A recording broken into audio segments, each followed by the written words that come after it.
C. Jairam, Joint Managing Director at Kotak Mahindra Bank, to talk about this as well as the overall measures that have been undertaken by the Reserve Bank. Thanks very much for joining in, Mr. Jairam. To start off with, now the Reserve Bank has said that fighting the volatility in the exchange rate, that continues to remain their primary aim right now. How do you expect the current liquidity tightening measures to stay on for? That's an extremely difficult question to answer at this point of time, because the RBI, all that it has said is that until such time as they believe that the rupee will be stable, they will continue to have these measures, and it's only after that that they will look at relaxation. And at this point of time, it does not seem as if that has started to happen, because the rupee has sort of weakened again post some of these measures coming into existence. So the period of time for the rupee to stabilize at any particular level would be difficult to hazard at this point of time. I think the original sort of consensus was that it's probably a couple of months, but I think even that may be a difficult sort of thing to try and project. Jairam, how have these RBI measures impacted your cost of funds? I mean, is there any significant pressure? I think it's probably too early to say that it's happening right now, but my sense is that if you have heightened interest rates, particularly at the short end, for a reasonable period of time, and when I say reasonable, say 2 to 3 months, I think it's but inevitable that all banks will face pressure in terms of cost of deposits. And to that extent, if it lasts for a longer period of time, you could start to see both deposit rates and lending rates creep up. And specifically for Kotak Mahindra Bank, how soon could we see them hiking the deposit and lending rates? Do you have enough headroom? See, at this point of time, I think it's a little too early to react, so I don't think it's happening right now. Partly, of course, helped by the fact that your credit demand also has sort of slowed down a little bit.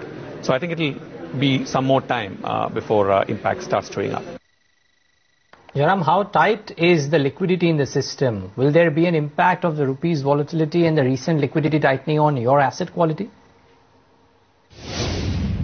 No, I think they're two different things. I mean, I think the liquidity impact has been felt now for the last few days, ever since these measures have been introduced.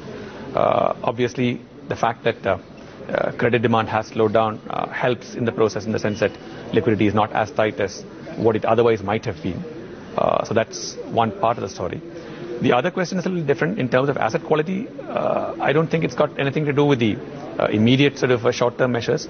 But I think broadly, when the economy sort of looks sluggish and does not seem to be sort of coming out of the sluggishness, I think over a period of time, asset quality will sort of deteriorate in many sectors. And what's your sense on how the rupee is likely to perform in the near term and the kind of impact that it's going to have on the current account deficit? Would you be concerned in terms of the rupee and its impact on the same? I think our house view on the rupee is that it will trade between a level of 58 and 62 for a short period of time, which is the next few months or so.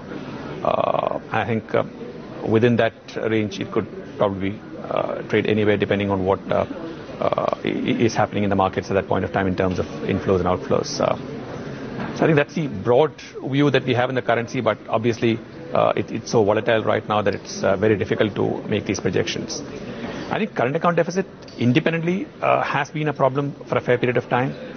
You've started to see some outflows on the FII front, which will only worsen this issue. So I think there are concerns clearly on the current account sort of front, and I wouldn't be surprised if the government comes up with a few more measures to address this issue.